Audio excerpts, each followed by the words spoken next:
அடுத்ததாக நாம் அனைவரும் காத்திருக்கும் இனிய தருணம். வெற்றி என்பது ஒரு மனிதனுக்கு எளிதல்ல. 18 வயதில் திரைத்துறையில் கால் பதித்த உம்மை விமர்சனங்களால் துளைத்தெடுத்த போதும் விடாமுயற்சியினால் விஸ்வரூப வெற்றிகள் கண்டாய். அதன் பின் வந்த சோதனைகளை கூட சாதனைகளாய் மாற்றினாய். கடின உழைப்பை மட்டும் அயராது தந்த உமக்கு 8 திக்கும் விசில் பறக்க வைத்தது. ஒரு கலைஞன் பல வெற்றிகளை கண்டால் சாதனையாளனாகிறான். ஒரு கலைஞன் பல தோல்விகளை சுவைத்து மீண்டும் எழும்போதுதான் அவன் சகாப்தமாகிறான். பல மேடைகளையும் விருதுகளையும் அலை கடலாய் தன்வசம் இழுத்து சென்ற உமக்கு அள்ளி தந்தது பாக்ஸ் ஆபீஸ். வெற்றியை அடிக்கல்லாய் வைத்து துவங்கிய உங்கள் திரைப்பயணம் இன்று தமிழக வெற்றி கழகத்தின் மூலம் இனிதே துவங்கியது உங்கள் அரசியல் பயணம். 26 வயதில் யூத்தாக நீங்கள் ஏற்படுத்திய குஷி போதாது. வரும் 26இல் வரப்போகும் நாளைய தீர்ப்புக்காக காத்திருக்கிறோம். எங்களின் தளபதியை, மக்களின் அதிபதியை, தமிழக வெற்றி கழகத்தின் தலைவரை ஒரு பலத்த கரகோஷத்துடன் சிறப்புரை வழங்க மேடைக்கு அன்போடு அழைக்கிறோம்.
நடந்து முடிஞ்ச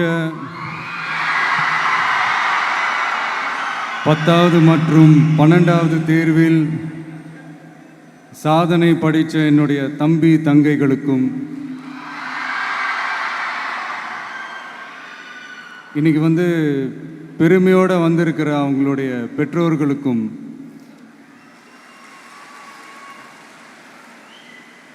இந்த ஃபங்க்ஷன் இவ்வளோ சிறப்பாக நடக்க காரணமாக இருக்கிற என்னுடைய பொதுச் செயலாளர் மிஸ்டர் ஆனந்த் அவர்களுக்கும், மிஸ்டர் ராஜேந்திரன் அவர்களுக்கும், தமிழக வெற்றி கழகத்தினுடைய தோழர்களுக்கும்,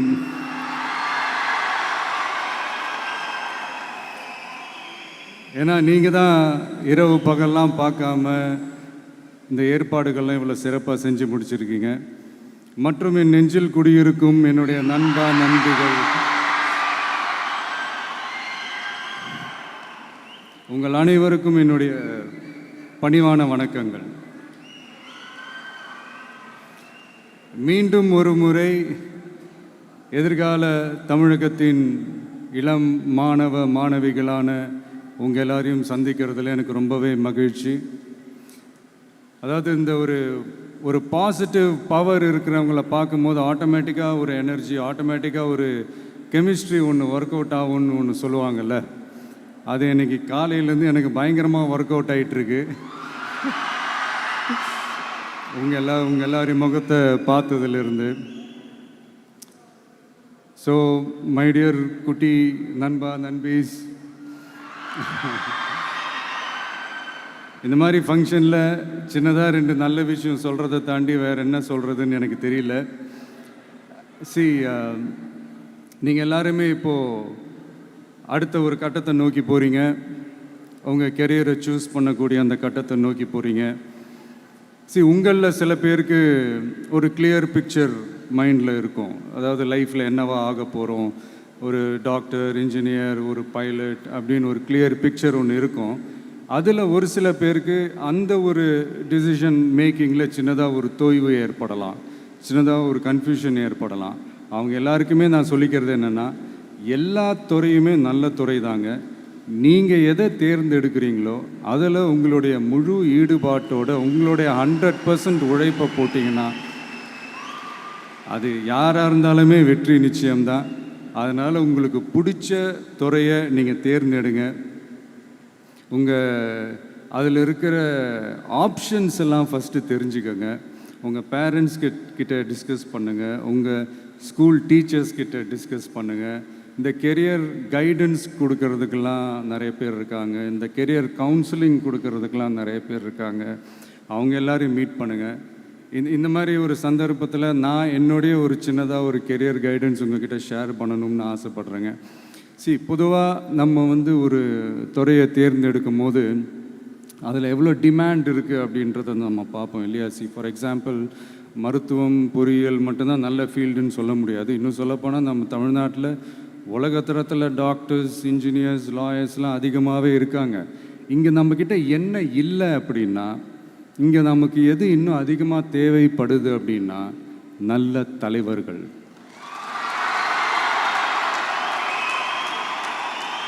நான் தலைவர்கள்னு சொன்னது வெறும் அரசியல் ரீதியாக மட்டும் சொல்லலை. இப்போ நீங்கள் ஒரு துறைக்கு போகிறீங்க, அதில் நீங்கள் சிறந்து விளங்குனீங்கன்னா அந்த ஒரு தலைமை இடத்துக்கு உங்களால் ஈஸியாக வர முடியும். அதைத்தான் நான் சொன்னேன், இன்னும் நமக்கு நிறையா தலைவர்கள் தேவைப்படுறாங்க அப்படின்ட்டு. அது மட்டும் இல்லை, ஃப்யூச்சரில் அரசியலும் ஏன் ஒரு கெரியர் ஆப்ஷனாக வரக்கூடாது? அப்படி வரணுன்றது என்னுடைய விருப்பம். நல்லா படித்தவங்க அரசியலுக்கு வரணுமா வேண்டாமா? உங்களை தான் கேட்குறேன். நல்லா படித்தவங்க அரசியலுக்கு வரணுமா வேண்டாமா? நல்லா படித்தவங்க தலைவர்களாக வரணுமா வேண்டாமா? ஓகே, உங்கள் ஆர்வம் எனக்கு புரியுது. பட் இப்போதைக்கு படிங்க, மீதி எல்லாம் அப்புறம் பார்த்துக்கலாம். அதே மாதிரி நீங்கள் படிக்கும்போதே மறைமுகமாகவே நீங்கள் அரசியலில் ஈடுபட முடியாது. எப்படின்னா, ரொம்ப சிம்பிள். நீங்கள் ஒன்றும் இல்லை, நீங்கள் டெய்லி இந்த நியூஸ் பேப்பர்லாம் படிங்களேன். படிக்க உங்களுக்கே தெரியும், ஒரே செய்தியை ஒரு நியூஸ் பேப்பர் ஒரு மாதிரி எழுதுவாங்க, அதே செய்தியை இன்னொரு நியூஸ் பேப்பர் இன்னொரு மாதிரி எழுதுவாங்க. ஒரு செய்தியை ஒரு நியூஸ் பேப்பரில் ஃப்ரண்ட் பேஜில் ஹெட்லைன்ஸில் போடுவாங்க, அதே செய்தியை இன்னொரு நியூஸ் பேப்பரில் கடைசி பக்கத்தில் கூட போட மாட்டாங்க. இங்கே நியூஸ் வேறு, ஒப்பீனியன் வேறு, செய்தி வேறு, கருத்து வேறுங்கிறது உங்கள் எல்லாருக்குமே தெரிய வரும். இப்போல்லாம் பார்த்தீங்கன்னா நிறையா இந்த மெயின் ஸ்ட்ரீம் மீடியாவுக்கு ஈக்குவலாக நிறைய இந்த சோஷியல் மீடியா சேனல்ஸ்லாம் இந்த நல்லது கெட்டதுன்னு இந்த ஒப்பீனியன்லாம் க்ரியேட் பண்ணுறாங்கல்ல. அதெல்லாம் நீங்கள் பார்த்தீங்கன்னா ரொம்ப ஈஸியாக ஒரு நல்லதை கெட்டதாகவும் கெட்டதும் நல்லதாகவும் நல்லவங்களை கெட்டவங்க மாதிரியும் கெட்டவங்களை நல்லவங்க மாதிரி இந்த மாதிரி புரணி பேசி ப்ரொஜெக்ட் பண்ணுறதெல்லாம் இந்த மீடியா, சோஷியல் மீடியாலலாம் நம்ம பார்க்குறோம் இல்லையா? நீங்கள் எல்லாமே பாருங்கள், நீங்கள் எல்லாமே படிங்க, பட் எது உண்மை பொய்ன்னு மட்டும் அனலைஸ் பண்ண மட்டும் கற்றுக்கோங்க. அப்போ தான் இங்கே உண்மையிலே நம்ம நாட்டில் என்ன பிரச்சனை, நாட்டோட மக்களுக்கு என்ன பிரச்சனை, இந்த சமூக தீமைகள் பற்றிலாம் உங்களுக்கு தெரிய வரும். அது தெரிஞ்சுக்கிட்டாலே இந்த ஒரு சில அரசியல் கட்சிகள் செய்கிற இந்த பொய்யான பிரச்சாரங்களை எல்லாம் நம்பாமல் எது கரெக்டு, எது தப்பு, எது உண்மை பொய்ன்னு இதை அனலைஸ் பண்ணி பார்த்துட்டு நல்ல தலைவர்களை தேர்ந்தெடுக்கக்கூடிய ஒரு விசாலமான ஒரு உலக பார்வை உங்களால் வளர்த்துக்க முடியும். அது வந்துட்டாலே அதை விட ஒரு சிறந்த அரசியல் வேறு எதுவுமே இருக்க முடியாதுங்க. அதை விட நம்ம நாட்டோட வளர்ச்சிக்கு நீங்கள் செய்ய போகிற அந்த பங்களிப்பு வேறு எதுவுமே இருக்க முடியாது. ஃபைனலாக ஒரே ஒரு சின்ன விஷயம், friendship ads fragrance to life. அதில் எந்த மாற்று கருத்துமே கிடையாது. ஒரு கட்டத்துக்கு அப்புறம் பேரண்ட்ஸுக்கு அடுத்தபடியாக, இன்னும் சொல்லப்போனால் பேரண்ட்ஸை விட அதிகமாக நண்பர்களோட டைம் ஸ்பெண்ட் பண்ணக்கூடிய அந்த ஒரு சூழ்நிலை ஏற்படும். அதனால் நல்ல நண்பர்களை தேர்ந்தெடுங்க. நீங்கள் கேட்கலாம், நட்புன்றது அதுவாக அமையிறது தானே, நாம் எப்படி சூஸ் பண்ண முடியும்னு. அது ஒரு விதத்தில் கரெக்டு தான். அதனால் நான் கொஞ்சம் வேறு மாதிரி சொல்கிறேன். இப்போது உங்களுடைய இந்த நட்பு வட்டாரத்தில் இப்போ ஏதோ ஒரு விஷயம் தப்பாக இருக்குது அப்படின்னா, இப்போது அதில் சில பேர் இந்த தவறான பழக்கங்களில் ஈடுபட்டிருந்தாங்கன்னா முடிஞ்சால் அவங்கள நல்வழிப்படுத்த பாருங்கள். இந்த தவறான பழக்கங்களில் மட்டும் ஈடுபடாதீங்க, ஈடுபடக்கூடாது. நான் முன்னாடியே சொன்ன மாதிரி தான், உங்களோட அடையாளத்தை எக்காரணத்தை கொண்டு இழந்துடாதீங்க. Don't lose your identity at any cost. இது நான் ஏன் இவ்வளோ வலியுறுத்தி சொல்கிறேன்னா, இப்போ ரீசெண்ட் டைமில் நீங்கள் பார்த்தீங்கன்னா நம்ம தமிழ்நாட்டில் இந்த போதை பொருட்களுடைய இந்த பயன்பாடு அதெல்லாம் வந்து முக்கியமாக யங்ஸ்டர்ஸ் மத்தியில் ரொம்பவே அதிகமாயிருச்சு.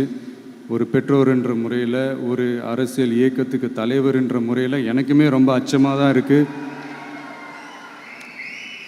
சொல்லலாம் இப்போ வந்து இந்த போதை பொருட்கள்லாம் இதெல்லாம் கண்ட்ரோல் பண்ணுறது அரசோட கடமை, இதெல்லாம் வந்து யங்ஸ்டர்ஸை இதிலேருந்து காப்பாற்றுறதெல்லாம் அரசுங்களோட கடமை, இப்போ ஆளும் அரசு அதெல்லாம் தவற விட்டுட்டாங்க அப்படின்றத பற்றிலாம் நான் இங்கே பேச வரல. அதுக்கான மேடையும் இது இல்லை. நான் என்ன சொல்ல வரேன்னா, சில நேரத்தில் அரசாங்கத்தை விட நம்ம லைஃப்பை நம்ம தான் பார்த்துக்கணும், நம்மளுடைய சேஃப்டியை நம்ம தான் பார்த்துக்கணும். ஸோ உங்களுடைய செல்ஃப் கண்ட்ரோல், உங்களுடைய செல்ஃப் டிசிப்ளின் அதை மட்டுமே வளர்த்துக்கோங்க. Say no to temporary pleasures, say no to drugs. எனக்காக இது ஒரே ஒரு வாட்டி ரிப்பீட் பண்ணுறீங்களா? Say no to temporary pleasures, say no to drugs. இன்னும் ஒரே ஒரு வாட்டி please. Say no to temporary pleasures, say no to drugs. Thank you. இந்த உறுதிமொழியை நீங்கள் எல்லாரும் எடுக்கணுன்ட்டு ரொம்ப தாழ்மையுடன் கேட்டுக்கிறேன்.